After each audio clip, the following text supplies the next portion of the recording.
Hey there, friends. Dave Paulides, CanAm Missing Project, copyrighted edition for our video channel. And yes, the infamous Huck is on scene. You can tell she's supervising really well tonight. Yeah, it's a little late. And she said, Dad, make sure you show that good picture of me where I'm posed wearing that life preserver. I said, okay, I will. This is Huck, this last summer. Yes, she's looking very majestic. And she's had a very busy day. I don't want to bother her, but she says she won't watch, but she'll listen. Just like a lot of you. A lot of you guys don't watch, but you just listen. And that's fine. Hey, I feel honored anybody even has me on. So thank you. A lot of people lately have complained about the amount of ads. I want to tell you, I don't have any impact at all on the ads. We can ask for certain things, and we have categories, and I've gone through them all, and nothing changes. I just get inundated with them. And the strategy is, I think it's to push people away. Same strategy as not notifying you when a video comes up. Same strategy as forcibly unsubscribing you from the channel. Same strategy. And it's amazing that you guys are all still here after all that they've done to me. I feel very honored that you are here, so thank you. So I've heard other people say, and I'm not telling you to do this, is to fast forward through the entire video and you come back and I've heard that the ads aren't there, but I don't know if that's true. Then other people have said, well, I don't even know how much it is. I pay YouTube to be a subscriber to YouTube and all the ads do disappear. Well, I wouldn't say to do that. But, I mean, it does get rid of all the ads. Now, just 5-10 minutes ago, I have a friend of mine that's a commercial pilot, and he sent me the long-range weather starting on January 10th. Holy crap, Batman. There is a cold front coming down from Canada that is going to push the temperatures in eastern Montana down to -30. Around our house, it's going to be 5 degrees. Yeah, that's cold when Dad has to take Huck outside to use the bathroom when she doesn't want to go outside. Yeah, that's cold. So, and it's going to hit Michigan, Minnesota. It's coming down from the north. It's going to be brutal, folks. So get all your things that you need to be done before that. And I'm surprised I haven't heard anything on the news about it, but, you know, whatever. Now, the case I'm going to tell you about, it's a learning case. It's a brutal learning case that happened just 2 years ago. This case hit my heart like a ton of bricks. As hard as any case in the last year has hit me. I'm serious. And when I was putting it together, several tears crawled down my cheek. Here we go. I'll try to hold it together for you. The girl's name was Emily Sotelo. 19 years old, went missing November 20th, 2022. I've got a couple pictures of Emily.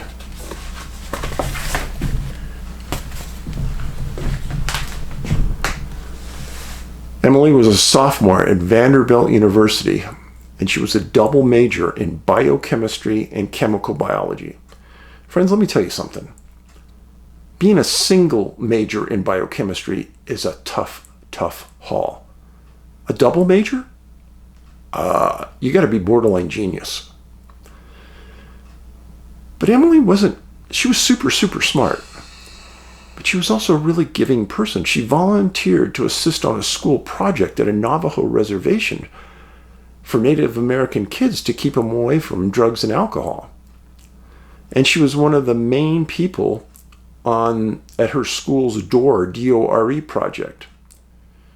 She was active in school. She was active in her private time. She was acing her classes. And she'd been working on completing 40 summits above 4,000 feet in New Hampshire during her off times. And then also in her off times, she became an EMT, which isn't easy, and she wanted to be a physician. Well, I can tell you with her majors, that's the route to take. And why did she want to be a physician, you think? Well, her father, Jorge Sotelo, was a physician. He was a gastroenterologist, and he was from Croatia. He was an immigrant. And her mom, Olivera, was a psychiatrist. And she had one younger sister, and they lived in Massachusetts.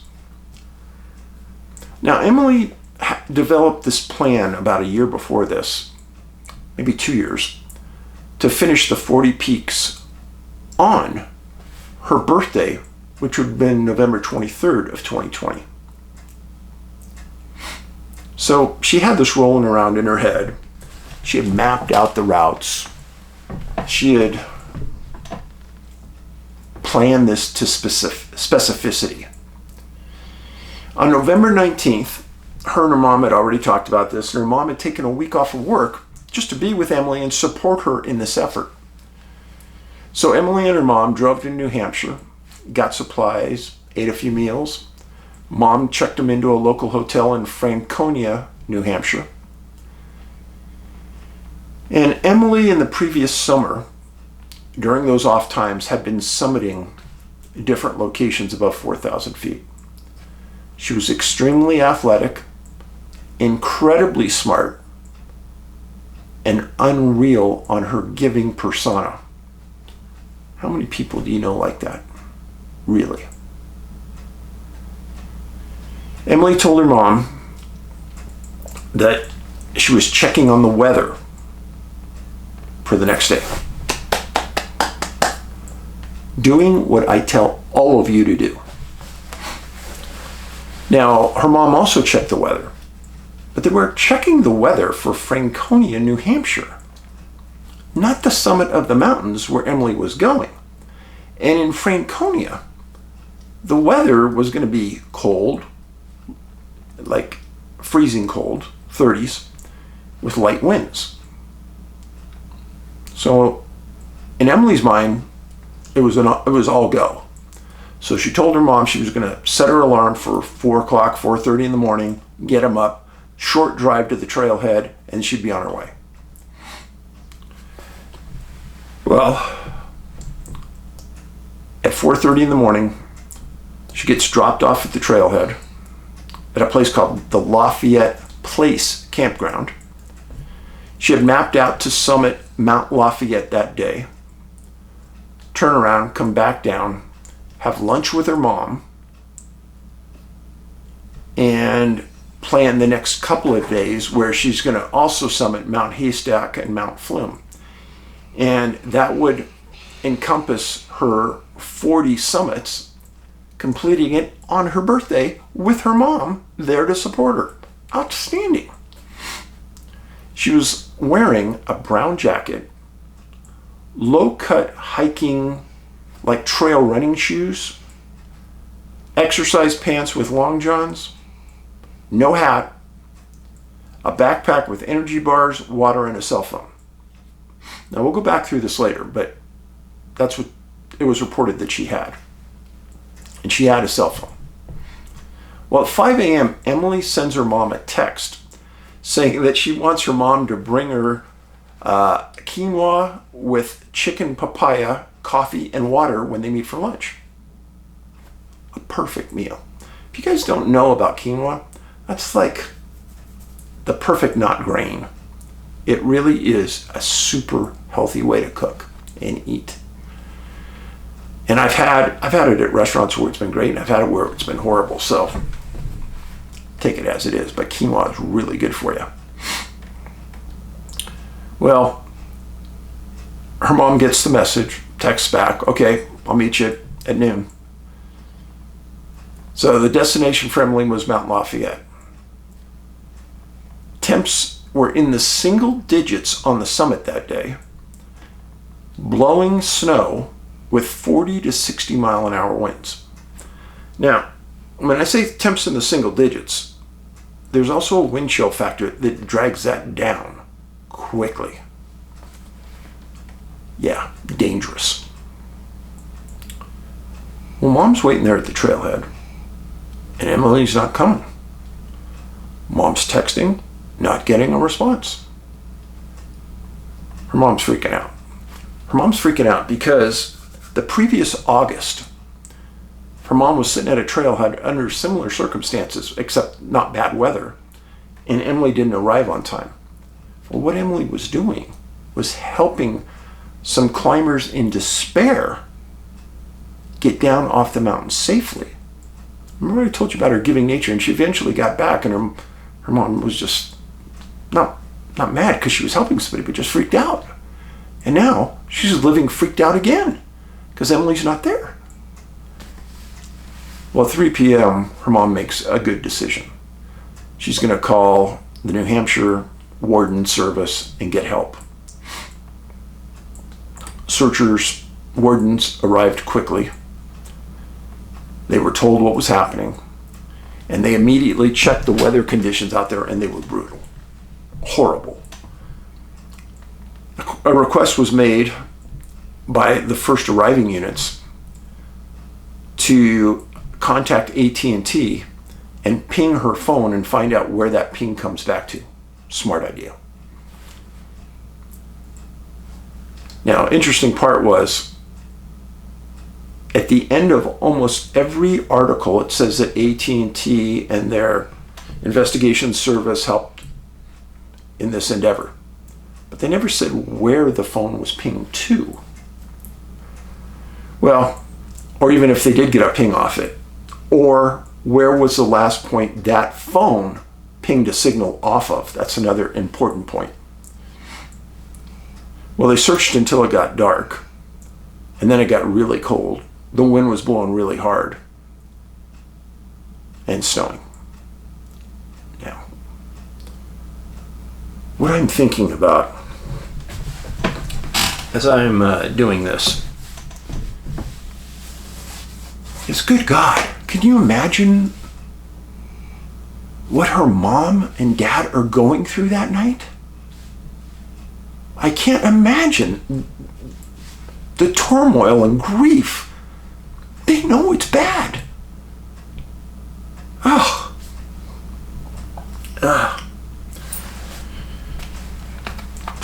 I had many of those nights with Ben, so I was relieved. I relived a lot of them.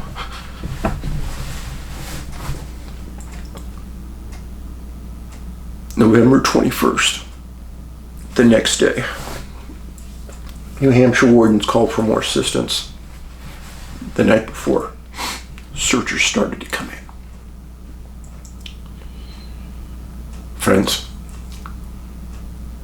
these are searchers. These are people like you and me, taking time off of work to go up into brutal conditions to try to save a life. These people are so honorable, and they get so little publicity.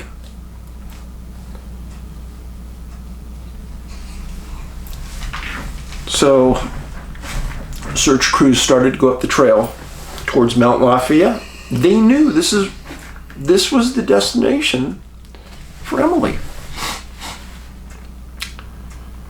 They had the Civil Air Patrol there that first day, and they had canine units there. Throughout the day, more search and rescue teams started to show up from across the state and other states. And late that night, again, horrific weather sets in, and they have to pull out of the search. Next day, November 22nd, like I said, searchers knew Emily was on the trail to Mount Lafayette. Keep that in mind. It was never said if she had a map. Did she have a digital trail guide? They never said. They believed that she was going to take the established route to the summit. On that second day, more canines arrived. Nobody's picking up a scent. More searchers arriving.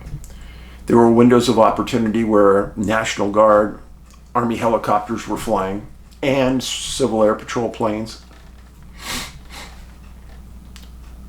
Now, Emily's been missing 48 hours. Let's go back to talk about what Emily had in her backpack, what she didn't have.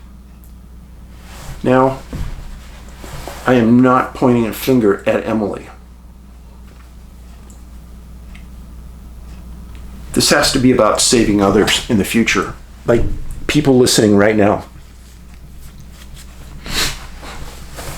One thing I tell everybody to carry, you can buy them at REI. They're about this size square, maybe about 4 or 5 inches by 4 or 5 inches by maybe 2 inches. And they're a thick plastic, it's almost like a cape, but it goes over you. There's a little hole for your face. And in truly horrific weather, it'll keep you dry. And it weighs almost nothing. I think it costs $3 or $4 at REI. And if it was snowing super hard, and it was blowing that hard, you get up next to a tree, up into some rocks, you cover yourself with that, and you stay there. And you don't move. You wait for that weather to clear. Okay? Now, the shoes. She was wearing these low top, like trail runner type tennis shoes, but made for the trail. Those are made for summer hiking. They're fine. They are not meant for winter. They are not meant for winter.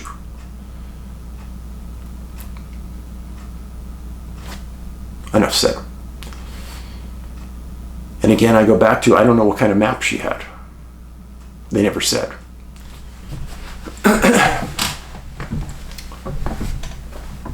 So,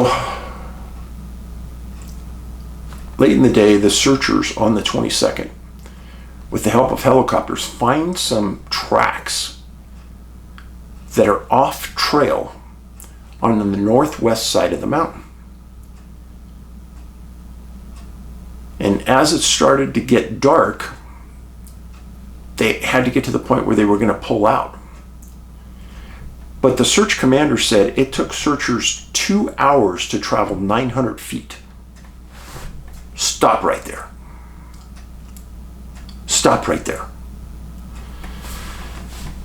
If Emily was in a bad state at 11 o'clock in the morning when she didn't return her mom's text,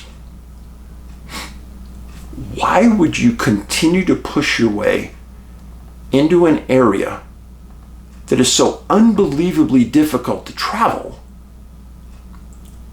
and the weather is horrible? Why not do a 180 and start going downhill where it gets warmer and the weather is not as severe? Emily was a very experienced hiker, climber. Not experienced in winter, but that's irrelevant. In the summer, they have thunderstorms, heavy rain, same weather's weather. I am completely blown away by what I was reading. But they find these tracks far off the trail, and they have to stop because it's getting so cold and so dark that for the safety of the searchers, they had to pull back and call it off for the day. November 23rd,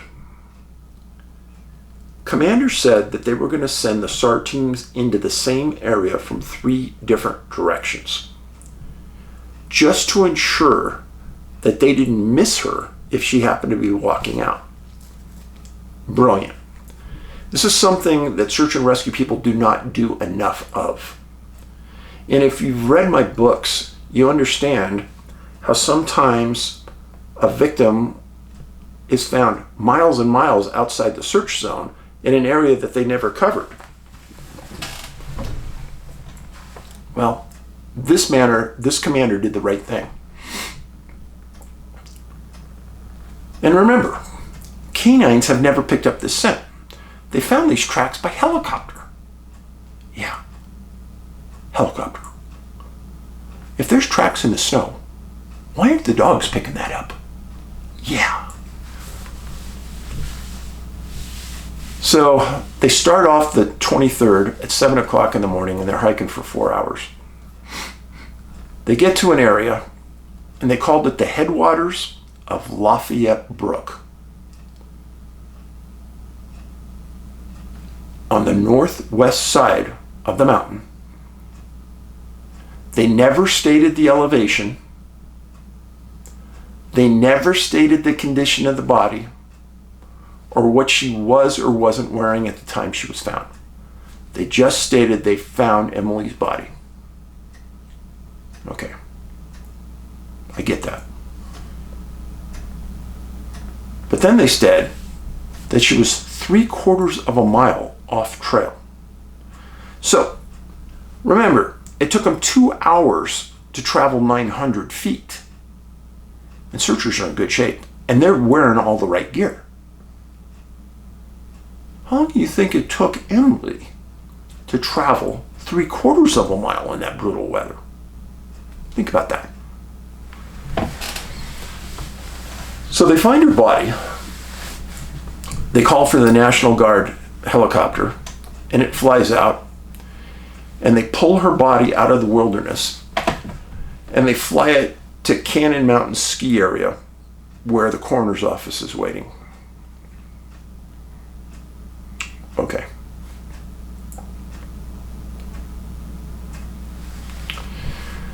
One of the commanders of this was a man named Lieutenant Nealand. And he made this statement to the press. Listen carefully. I think she lost the trail in the wind and the snow. I'm not sure we'll really know the true story. His words, folks. True story. What's he talking about? What is it about the story that we don't know, Lieutenant? Yeah, the true story. Come on. If I'm a little pissed, I am. What's he referring to? New Hampshire, the state of New Hampshire, never released the cause of death to the public. Now, after she was found that night, remember that statement, local statements for local consumption? Yeah, Lieutenant Nealand at the time she was found said he thought she died of exposure. Brilliant. You know what? I'm thousands of miles away. I think I could say that too. But why not explain the conditions she was found under so we could all learn from this? It's not to embarrass Emily.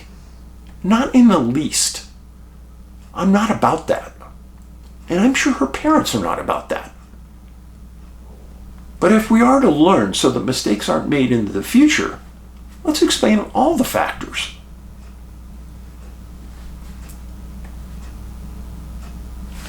So friends,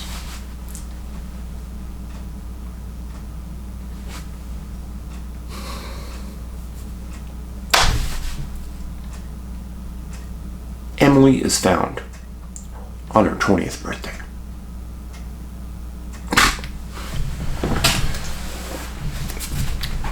Here's a map. Kind of explains. This is the state of New Hampshire. This is the area that we're talking about. She was dropped off here. This is the trail up to Mount Lafayette.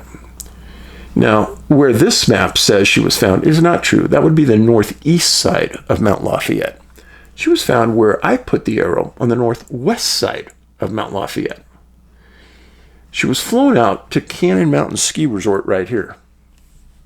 This is in the White Mountains of New Hampshire. And you can see the area that she was contemplating hiking in and summiting some of these. Emily.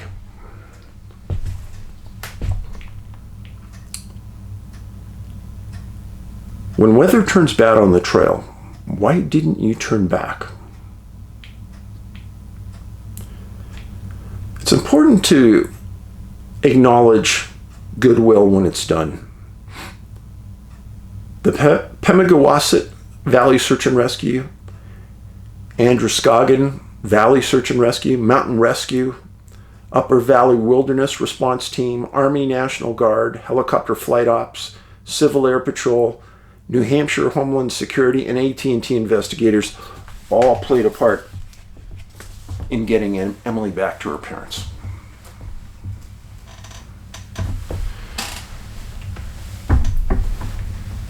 Emily had a sister, a younger sister. At the services, her dad, Jorge, stated that his daughter was exceptional at math, art, athletics, music. She volunteered her time to underprivileged kids, Native Americans on a Navajo reservation to keep them away from alcohol and drugs. He said that Emily was determined to make our world a better place. How many people have that goal? Really, how many people have that goal in life? That's unbelievable that somebody that young had those goals.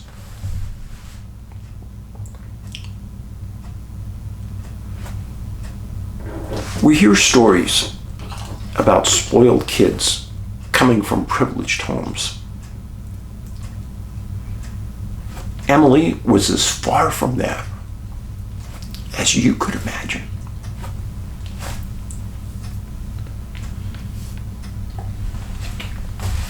This is what really bothers me, folks.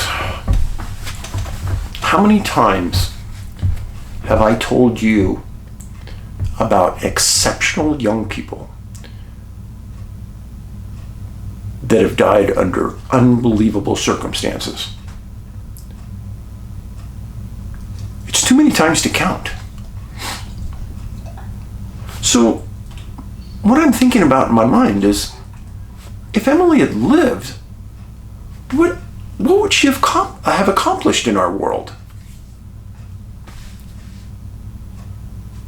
If she had lived, would she have had that impact that she wanted? She was doing everything right.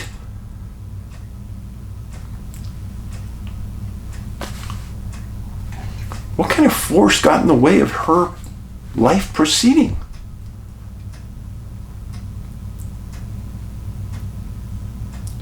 I know in some way her mom and dad are probably blaming themselves for this. It's not their fault. Not their fault. I actually admire her mom a lot for taking the week off of work to support Emily's ambition in doing this.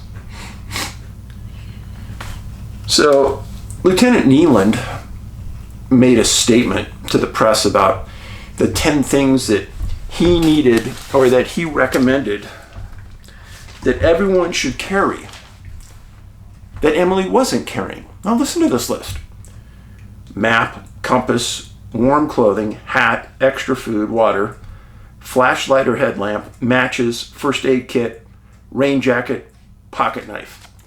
You know what wasn't on Lieutenant Neeland's list? Personal locator beacon. What are these wardens out there in New Hampshire thinking when they have the opportunity of a lifetime to send a message to everybody who's listening of an object that could save a climber's life? Come on, people. Come on.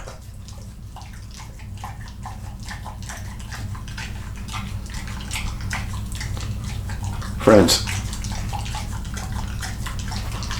say a prayer for the Sotelos tonight. Thank you for being here. Make sure you're subscribed, please, before you get off. Share this video with others. Maybe we can save a life. Paulides out.